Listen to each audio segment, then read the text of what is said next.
Hey kids, CJ Ramone, world famous Ramones, right here. You're watching CJ Says, a Ramones podcast. 1, 2, 3, 4. All right, here we are, ladies and gentlemen. Once again, CJ Says podcast. CJ Ramone, Matt Stocks, joining us today. A very special guest, the honest mechanic, Mr. Slim Jim Phantom himself, of course, of the Stray Cats fame, Slim Jim Phantom Trio, author, radio host, and for my money, CJ, probably the best dressed man in rock and roll. Slim Jim Phantom, welcome to the show. So we got a couple of old Long Island residents. That's right, 516, baby. Yeah. Well, 631, but we're neighbors anyway. You, when you were a kid, though, right? Yeah. The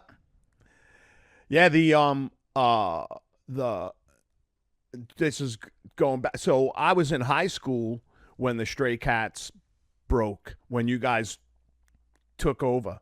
And I remember hearing from our mutual friend there, Pete Brasino, Guitar Pete, Yeah. about the club that you used to play in Massapequa. I kept pulling a blank on the name.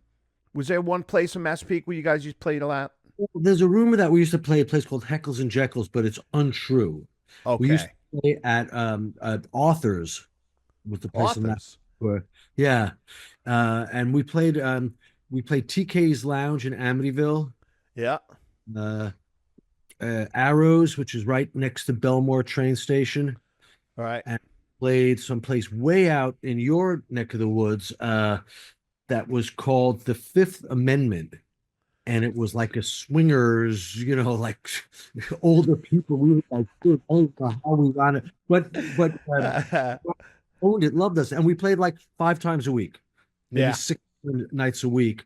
We did 3-4 sets, so we got good at, but at all these unlikely places. They were like corner bars, not really the big clubs or anything, corner bars, because it was a little too weird still. Like it wasn't punk metal, it wasn't Southern Fried Rock. It was a little bit weird. It wasn't 50s or greaser kind of thing. It was a little bit different what we made up. So we had these alternative kind of bars that we would play at, move the pool table or that kind of thing. Yeah. And that's where we got into this routine of playing, like, I think it was 5 clubs, but we played one club 2 nights a week, Friday and Saturday in Amityville. And we just got good at it, playing every night, and then maybe once a month at CBGB's, and we thought some record company would turn up, whatever. They never did. Right. Max's, Kansas City Hurrahs, but that was like more once a month. But we did all these bars on Long Island.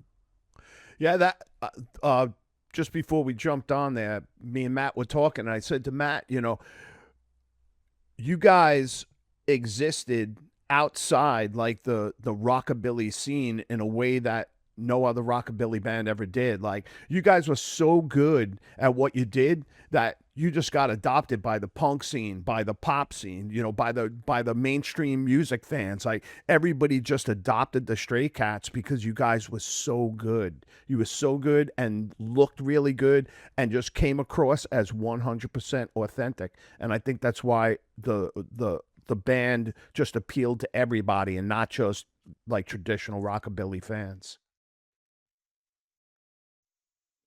Yeah, because when we started, there was no real rockabilly scene. It was like there was a few guys like Guitar Pete and Bonji and Woody are the people that we all know together. But like it wasn't a scene. They were like, if there was a scene, then we might not have left. Like we went to England to try to find 3 other rockabillys. Like we knew Levi and Smutty and them, and they were the only rockabilly people that we knew. There was a few car club types, but they weren't rockabilly. They were greasers, maybe, right? So, I mean, I'm talking because all this stuff. Like, we were trying to find anyone that was of a like mind, right? Like, we'd go to see, and part of how we got our sound is because we had Gene Vincent records, and Ricky Nelson was the big one, Johnny Burnett, but we also had records sitting right next to you, the Ramones record, and we thought there was a good, not really consciously, but there was some type of combination here that just came out because we played so much. You could play 3, 4 hours every night, 6 nights a week. You could try stuff and get a sound going. But I mean, Ramones were just as important to us as Buddy Holly was, you know. That was definitely something I wanted to ask you about, is the impact on the sound that punk had, because it was existing and flowering at the same time as you guys were developing. But was it as much of a part of your musical DNA as the Oh, rockabilly stuff? no, I would say it's 10%. We were 90% rockabilly and like 10%. We had the Pistols record. We had that uh, first Ramones record. We had maybe first or second Clash, but that's what we thought could be injected into it because what we wanted to be was Gene Vincent and the Blue Caps, and we thought the punk rock got a little bit of injection because that's the other records that we had kind of that would be of some use. Like I had a Led Zeppelin record. I don't know how much use it would have been then. It was good to learn the drums and to practice along to all the rock records that I got handed down from my older cousins. But as far as what could be put into the Stray Cats, the concept of what we're trying to do, the only helpful records were the Ramones, the Pistols, and the Clash, and then the Gene Vincent and the Johnny Burnett records. The I I always felt like the rockabilly scene is the true roots of punk rock, For right? sure. The rockabilly guys were really almost like the outlaw rock and roll guys, you know. And that little half step slide up, that Yeah. like that is as gay. Everybody used it. The Ramones, the Pistols, the Clash, like everybody used it. There was so much rockabilly influence in the earliest punk bands because those guys were the punks of the rock and roll scene Yeah. back in the day. That's always how I saw it. Positively, Eddie Cochran, I think, being the king of that, right? And see, I didn't even really know it in the time. In the time, we were so like tunnel vision into like anything that we didn't even anything after the Blue Caps, even if it was Gene Vincent, we made fun of a little bit. Like it was very like two Gene Vincent albums, that one Eddie Cochran greatest hits, that one Ricky. Like we were very strict, And the Yep. other couple of records that we let in would be the first Ramones, the Pistols, one of the first Clash ones, maybe the second one. Besides that, we didn't let anything else in, Right. and um, so Eddie Cochran to me, like later I learned this when I opened up a little bit and started to get more stuff, how much of an influence those guys really were. Yeah. Like knew a little bit Carl Perkins from Beatles and that, and then finding liner note, little who wrote what song, Buddy Holly was in there, of course. And Carl Perkins was in there with the songwriting, and then you eventually see who's C. Perkins, who's B. You get a little bit more opened, but those guys for sure. And then when I learned the history of it, the whole thing was very brief, right? Eddie Cochran, Buddy Holly, they were Johnny Burnett, they were gone very quickly. Elvis to the Army, the whole thing was over pretty fast, like the original 100 Days of Punk Rock. It was kind of over a little bit. So then as we went along, it got a little bit more accessible, I think, because a lot of those first records that we had, like say Gene Vincent, that they were imports. Even though it was supposed to be on Capitol, they were out of print, I think, a lot of them. So because we only had 5 records to start because they were expensive. We'd go to Whirling Disc in Farmingdale, right? Yeah. Place Yeah. like we didn't have it at Sam Goody. So they were like $12 to get the second Gene Vincent album, stuff like that. So we didn't have that many. So uh as I learned and we had a little success, you could kind of get smarter in a funny way. What we were already doing, you learn more about it and how much of an influence those original guys were and how outlaw they really were. Yeah.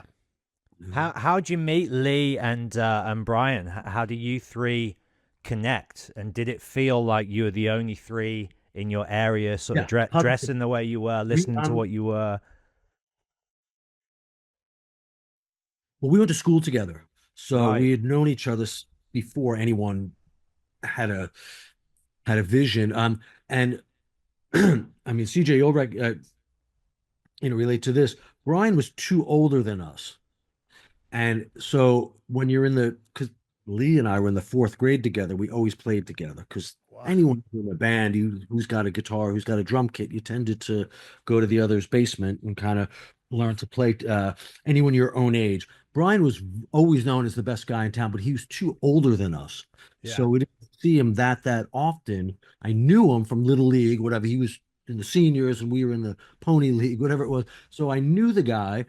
And uh, so when we got a little bit older, we were all finding about this rockabilly kind of thing the same time via the blues or because on Long Island you had to know all the blues songs if you wanted to be in the band. CJ, you knew that the older guys would take you in because you knew a lot of the song, and he'll get the drum kit there and he knows how to play a shuffle. So I was in a lot of places.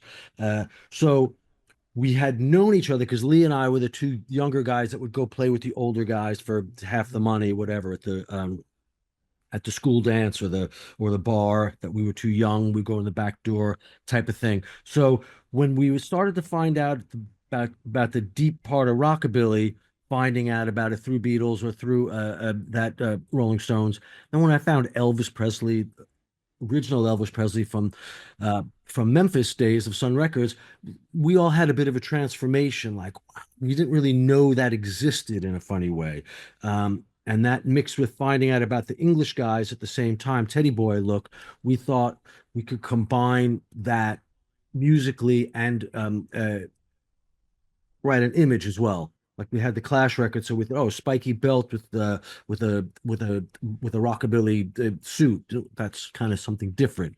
So it's something that we fell into naturally, but we had known each other a very long time, and Brian started to uh, do do a rockabilly thing by himself with a rhythm box and just him dressed up. He found, and then I would see him play and say, "Dude, you could use a drummer. I got my drums in the car because I just came from Lee's house." What, Lee from down the street? Yeah, that Lee. Oh, I said he plays bass. Lee had gotten a double bass, so it was kind of a natural. We were the only ones in town. Luckily, one played guitar, one played bass, one played drums. So we just brought the gear to his next little solo show that he did by himself. Got he took the rhythm box away and got a real band. And it just sounded good right away. We were all into getting dressed up every day and kind of being the outsiders. I think we embraced the whole that part of it.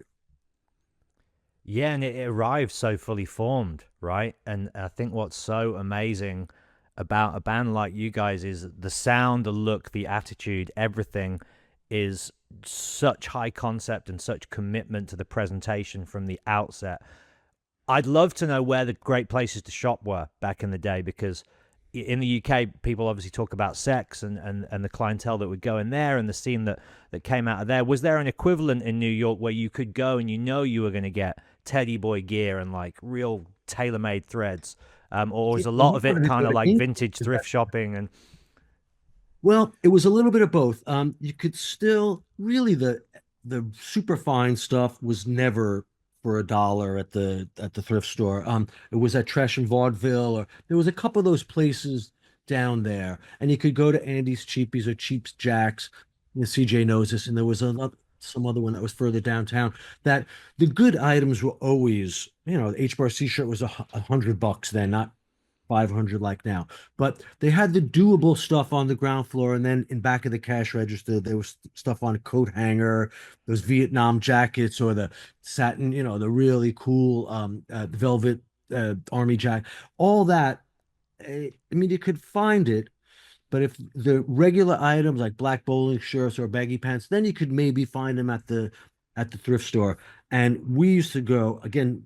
You all know CJ. We used to go to Freeport or Amityville or some of those other towns, Roosevelt, where any black guys had lived, because the stuff in the thrift store was cooler. Yep.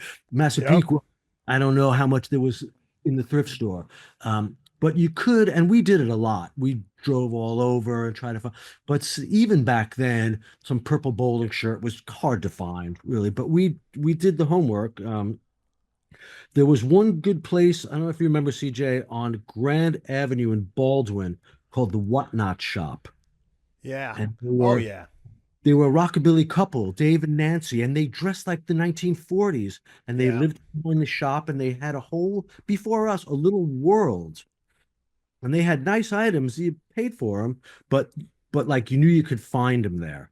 And then for stuff like creepers or drape coats, you had to go into the trash and vaudeville, and they just imported it from England, from Sex or Johnson's or one of those ones along Kings Road there. Trash and Vaudeville was on St. Mark's Place. Yeah, That was like that was back in the day. That was like the block, where everyone kind of just hung out, and there was a little restaurant on that block. Everybody, all the punk rockers and everybody went to. But that was Trash and Vaudeville. Yeah, that was absolutely the place. yeah, If you wanted Doc Martens or anything Jack, like that, that's where you went. yeah. That was where the new stuff was because they imported it, I guess, straight from Johnson's or George Cox or Kensington Market, Yep. wherever they got it from. And it just, the creepers were $100 instead of 40 pounds like they were in England, whatever. But that was the place that got it. And like I didn't really know. I just thought that's what they had there. You find out, oh, it's a company that's made in England and they ship it here. Then you find that out. But that was where you could go and get a spiky belt or a brand new drape coat or brand new creepers. And then along the street there too, they had like the secondhand ones. So and then we would go on Long Island to any time we saw like Salvation Army, St. Vincent de Paul. We would Yep. just go there. And like if you put the time in, you could find, a couple gems here or there. But like most of those places knew what they had.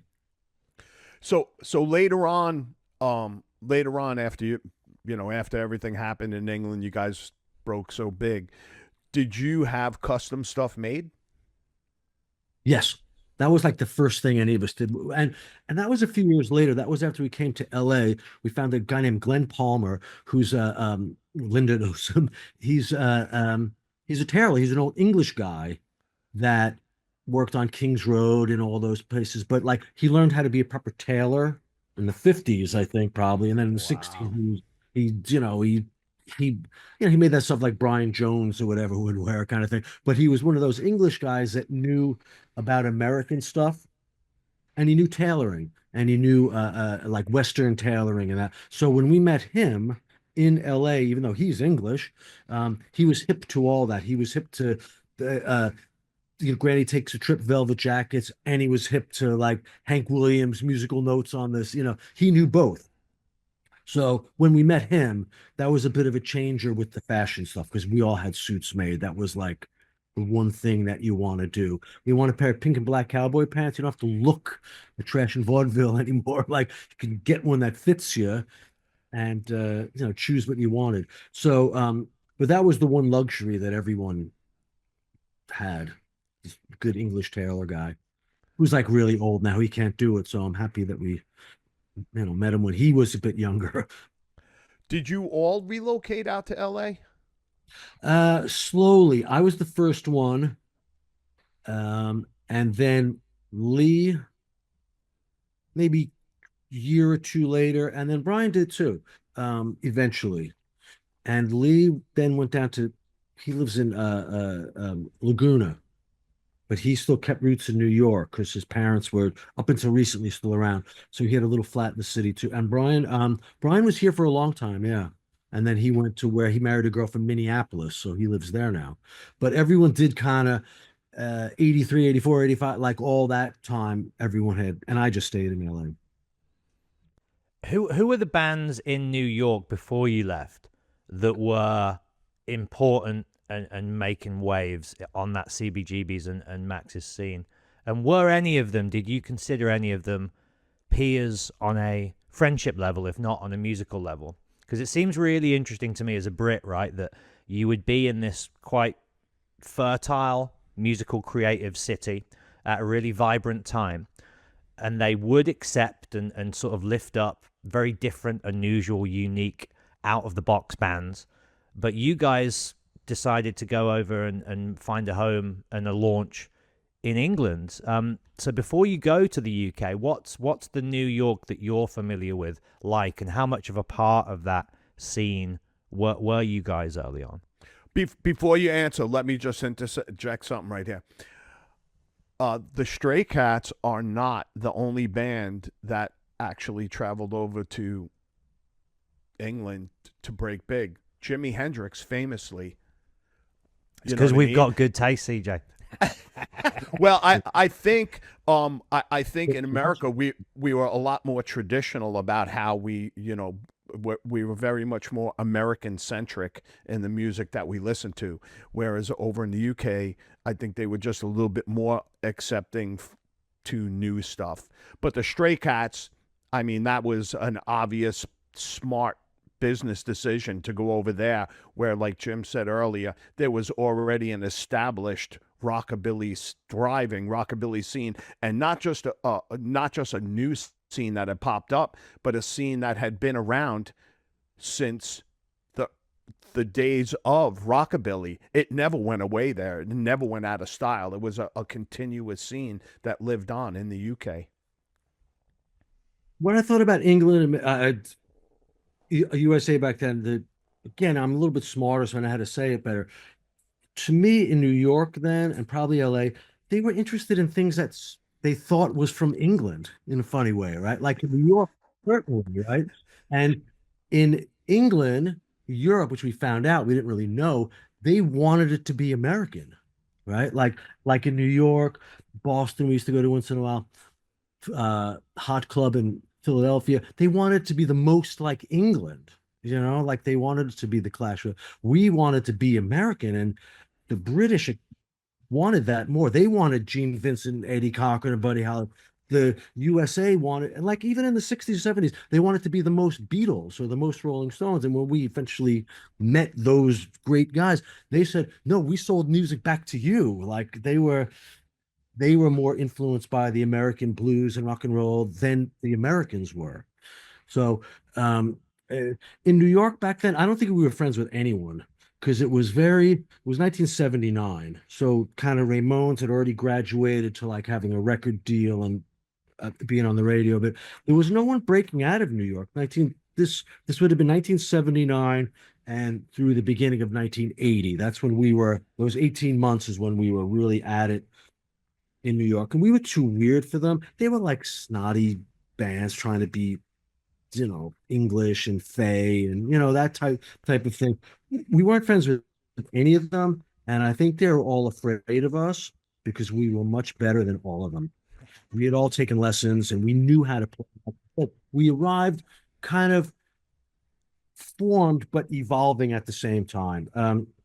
So I don't know if they were consciously jealous of it, but no one was too friendly to us, and we didn't want to see some guy in a raincoat, being ironic. We were just very, very tunnel vision, like from Elvis Presley at Sun until Buddy Holly playing Crash. We were like only into that thing. So I don't remember us being friendly with any of them. I wanted to. And anytime they put us on a bill, it was really because the guy from Max's Kansas City, Peter Crowley, he liked us. And I think in CBGBs, they probably needed bands once in a while. So like as grateful as you were for it at the time, now I realize, well, they had 5 bands a night, 5 nights a week, whatever. They had to fill some slots. But we were never part of the scene. I don't know if there was a scene. No Wave was at a scene. It wasn't really anything. It was after you guys, before the 80s, right? It was really nothing had kind of broken out of New York since you, Talking Heads, Blondie. That was the last thing. Yeah. So we were pretty much on our own, and we didn't even really know there was a scene in England. We were just, we wanted to be around someone that looked like us. We had the Teddy Boy book, the Teds, and thought it was really cool. But when you go there, you find out there's not really a scene. There's like a few old guys, Crazy Cavan and Matchbox, and a few old things. And the Teds didn't even really like us because we were too different. We had the 10% of punk rock. We had the New York. They didn't know about us. And we certainly, after you meet a few Teddy Boys, you think, okay, it's not exactly this romantic vision that I had of it. And so again, we kind of made our own scene. We were homeless for a while. We slept on the couch when we got to the point where you could get a few little bar gigs. But in London, the bar gigs were a little hipper. They had like Lemmy was there, or Matlock, or Chrissy Hine. They were like hanging out at these places. And when the Stray Cats came on, like we caught everyone's attention. And so they would come to the next one. And then all of a sudden you've got Lemmy and Strummer and Chrissy Hine. And, at these gigs, it gets to a little blurb in the Melody Maker. Strummer says, "What are you doing?" "Oh, I'm playing the new Clash album. And I met these guys from New York." So that, in England, then you could kind of have a groundswell and like light like a bit of a fuse because of the music magazines. And we were outrageous. We were kind of funny, and we could all play very well because we put the time in. Like we didn't form and then go. We formed for a year and a half. We were overnight sensations after a year and a half playing a lot of gigs on Long Island.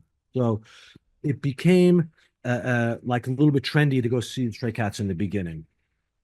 But again, it's still all small places.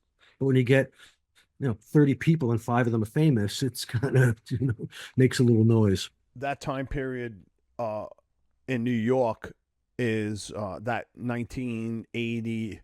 That is definitely like you were saying, the original bands there, Television and the Ramones and Blondie and the Talking Heads and all that. That was, all those bands had kind of moved on. They got sure, a lot more popular, moved on. But that's right when like the hardcore scene in New York started to blossom. It was not, it was not the traditional punk rock scene or commercially accessible music. Literally, that's when the hardcore scene really started to jump. Yeah, I'm just trying to think of the other bands that were on the bill with us or whatever. We were Max's fourth on the bill. I don't know if any of them ever got a record deal. It was I don't like I'm trying to think back original MTV, and like they were mainly English bands. I don't remember if any of those New York bands we played with ever really cracking it. I think it was a very in between time. Yes, I can't say for sure. I mean, this is very good. I think that we would have made it at any time era, but at that exact time in New York, I don't know how much action there would have been, and that's why we left. Is because we weren't seeing any record companies or any journalists or anything like that at the gig. And then we went to, and all of a sudden, there's a couple of famous people, and they want to talk to us at the Melody Maker. So I guess we made a smart move, but right, so much on purpose. Yeah, the the hardcore scene really was the only active scene putting anything good on stage at that point. Did they get record deals, those there? I'm not quite sure what happened. And then for us, hang on, I have to put a plug in a little bit. You're getting some juice. Yeah, I'm about at 8.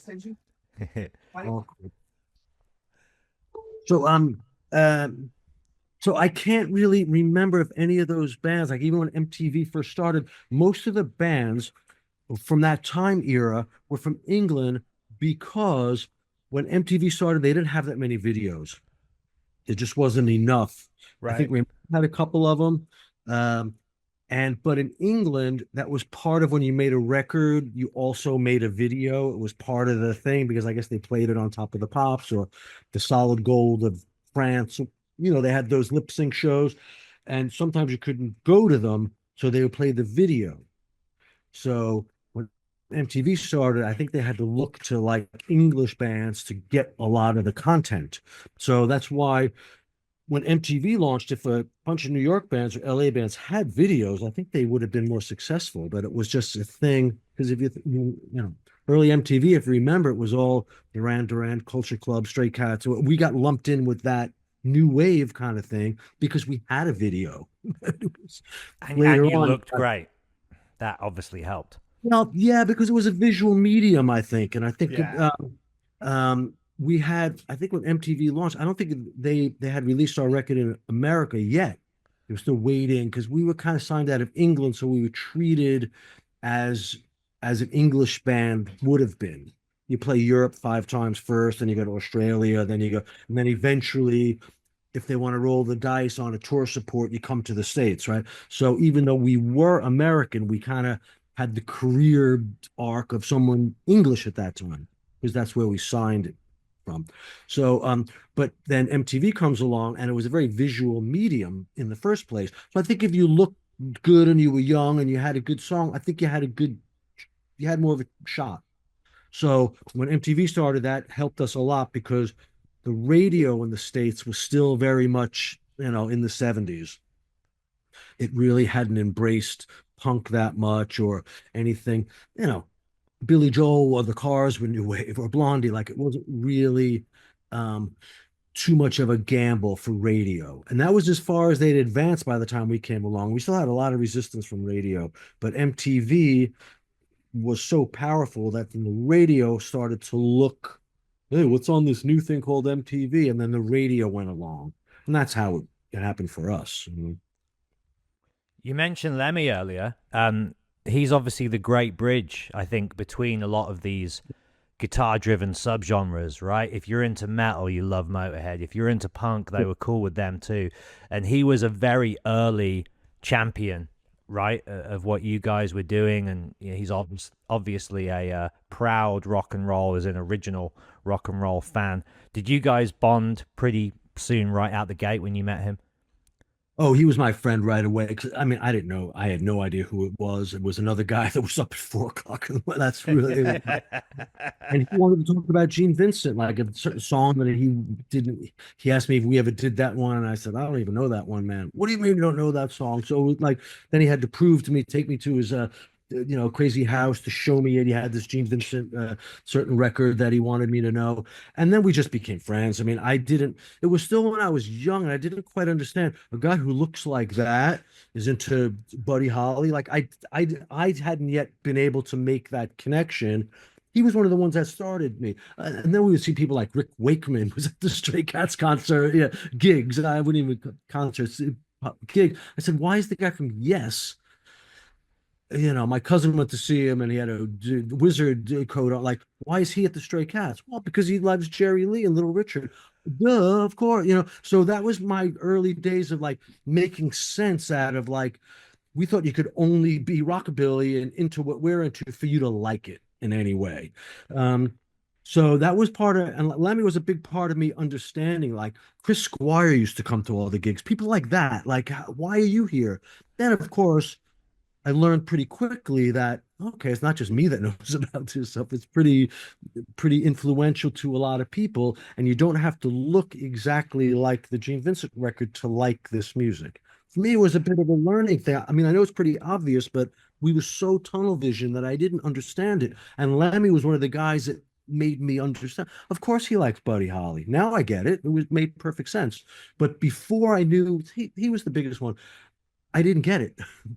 But so he and I became very, very close friends. Uh, then I came back to LA, and when he was in LA, he would visit. And then when I was in London, he would come to the gigs. And then he moved to LA, and he wound up living like right across the street from me. So we became very close from proximity. So we would hang out a lot. Jim, I just wanted to say one thing. So all the musicians that you mentioned that were at your shows, I would say yes, definitely everybody shares common influences from their earliest days, right? All those bands I'm sure love Gene Vincent and Elvis and I didn't all know that that. stuff. But here's the other thing. I think people really like the Stray Cats because you guys did what you do better than anybody else.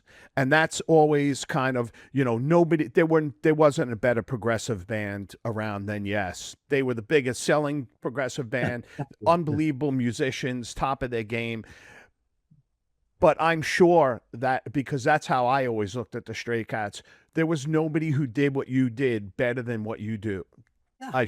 Do. Like, And that's where that's the other part of that equation of yes, we do have shared influences, but you guys are on you guys are a top tier, nobody doing anything better than what you were doing, and I think that's an important distinction.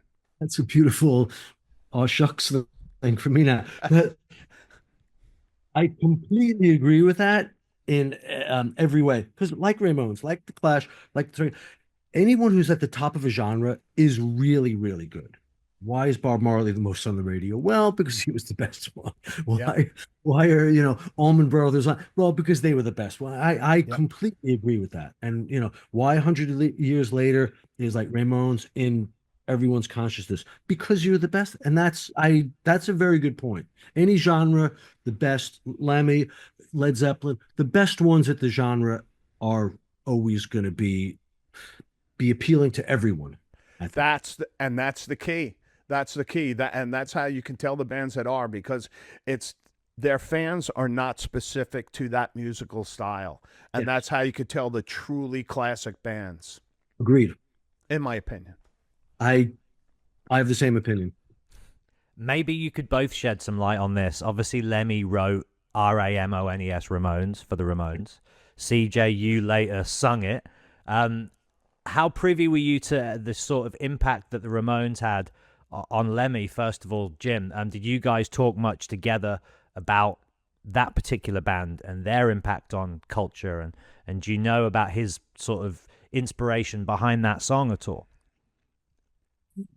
I again, kind of what we were just saying. Lem was very hip to like who was ever at the top of their game in the genre, because I think he was at probably the Pistols for a show. I think he was early on with Nirvana. I think he was at Chrissy Hines early. Like I think Lem was a very good uh, uh, bellwether barometer for that kind of stuff. He kind of knew what was the best crossing genres. So the fact that he liked Ramones made perfect sense to me. And like he wasn't a guy that offered information, but if you asked him, he would tell you anything.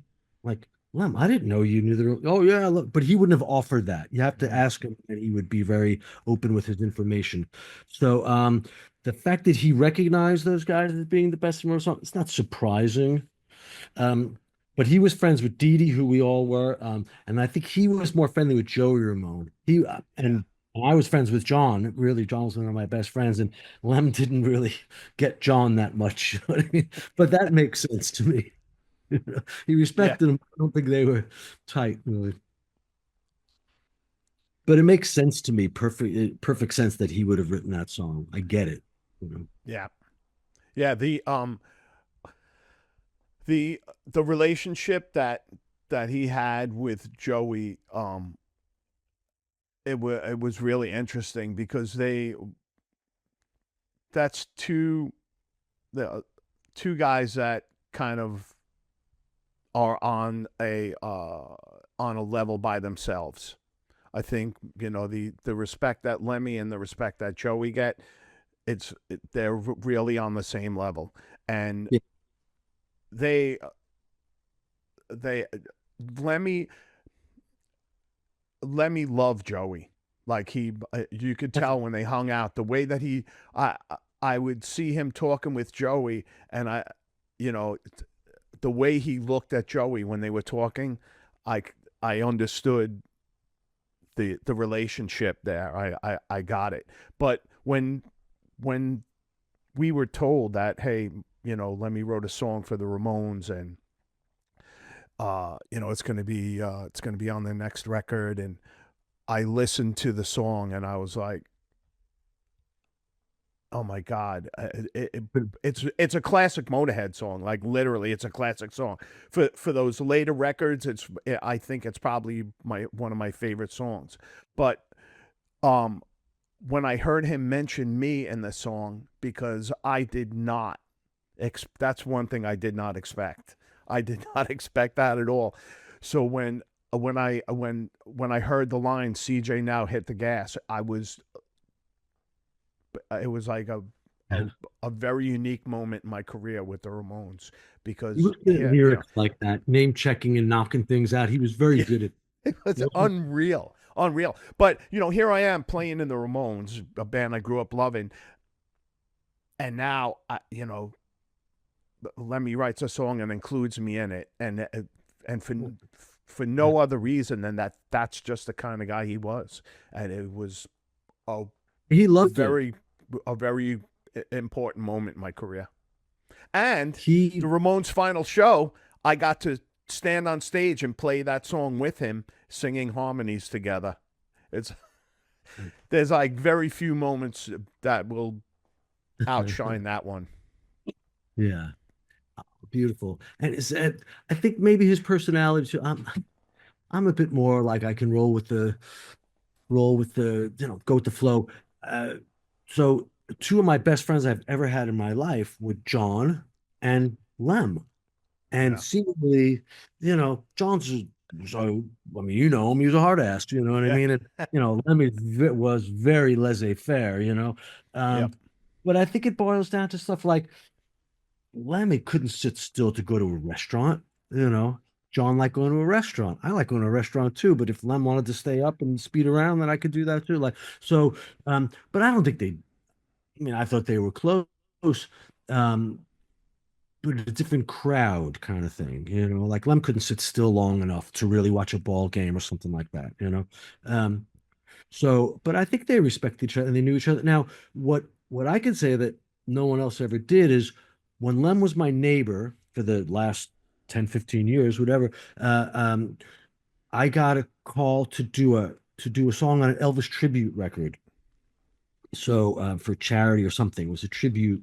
So I thought, well, who loves Elvis?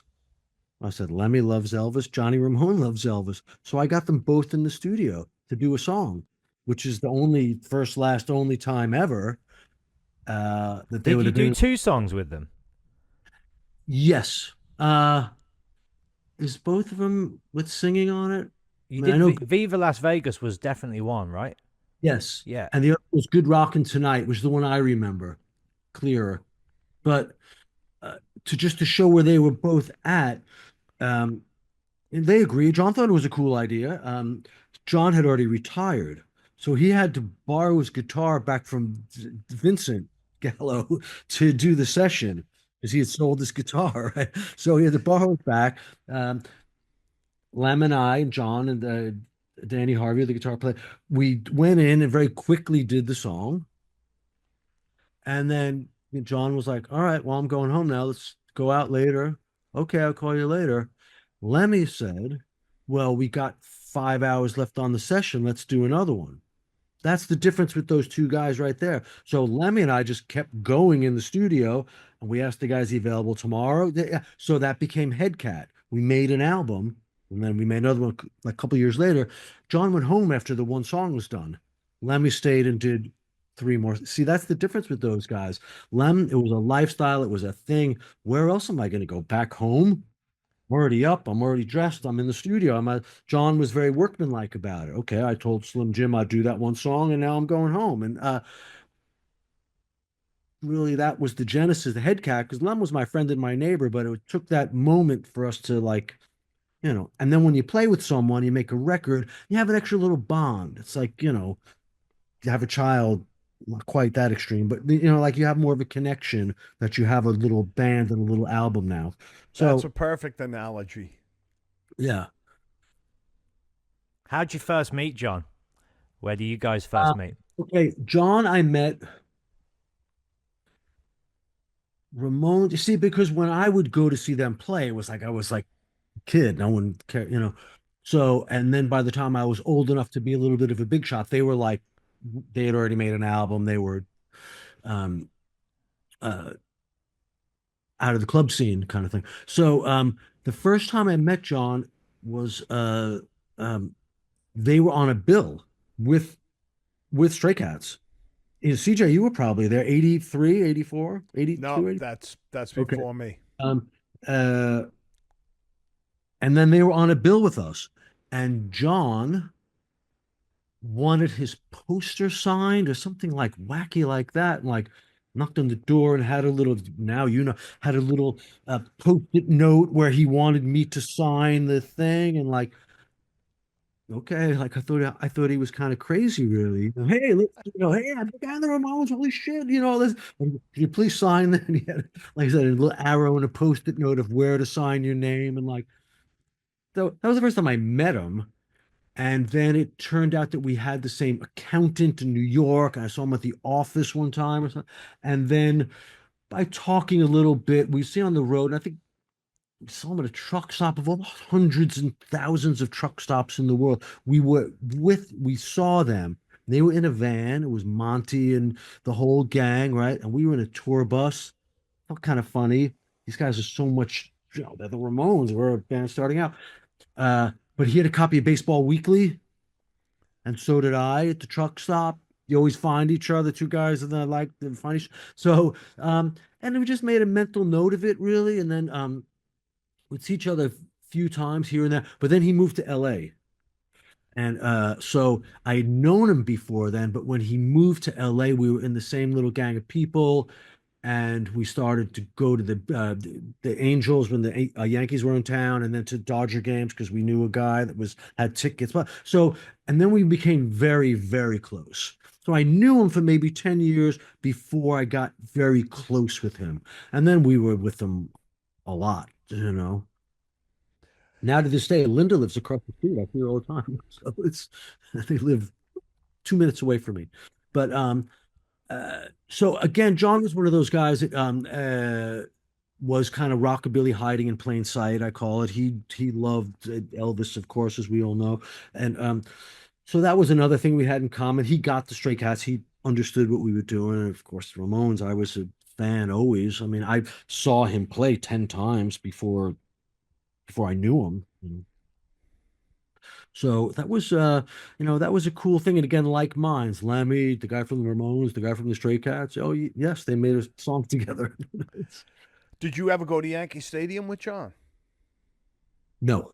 I've been to Yankee Stadium, not with John though. No. Yeah.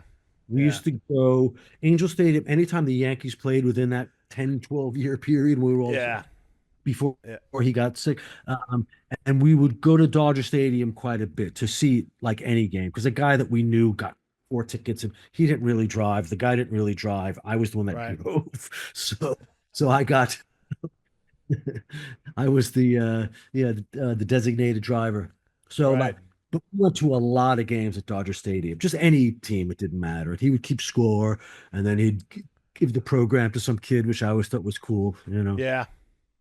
Yeah, huge baseball fan. I think I went to just about every ballpark in the United States with Johnny while we. You guys would go on tour, obviously, right? Yeah, when we were on tour, we would always try to catch a game. I think I hit every park with him. That's beautiful. Yeah. And then we did fantasy baseball, which is a whole other side of everyone. He was of course, exactly how you would thought he would be, like won the league. Back before there was computers, you'd have to write out your lineup and fax it in. There was a guy in the league who worked for a record company, he had a secretary and a fax machine, so we would all fax everything in. And John would turn up at the draft with like this much notes and that neat little handwriting and notebooks. And like, I think he won the league 5 years in a row, but we all, like, it was, again, a little bonding thing. We would all hang out and watch a couple games a year. When the Yankees came to town, it'd be like 10 of us would go down to Angel State. Just another thing for bros kind of stuff, But like we were very close as you were to him, and I feel luckier to having known them all, really. Sound checks at 502, record stores and interviews. Oh, but I can't wait to be with you tomorrow. We are hoping that you enjoyed the first half of that interview. If you want to catch the second half, head over to patreon.com/CJ Says. If you are already a Patreon subscriber, thank you very much. It's all about you guys right now. We have to thank first our dream team, Audra and Jess, who are steering this bus. They're making it all happen. Thanks to our resident artist, Dirty Donnie, for the graphics. And last but not least, we got to thank all the Ramones fans all over the world who've been tuning in to watch these episodes, but especially you Patreon subscribers. Thank you very much. We'll see you on the next one.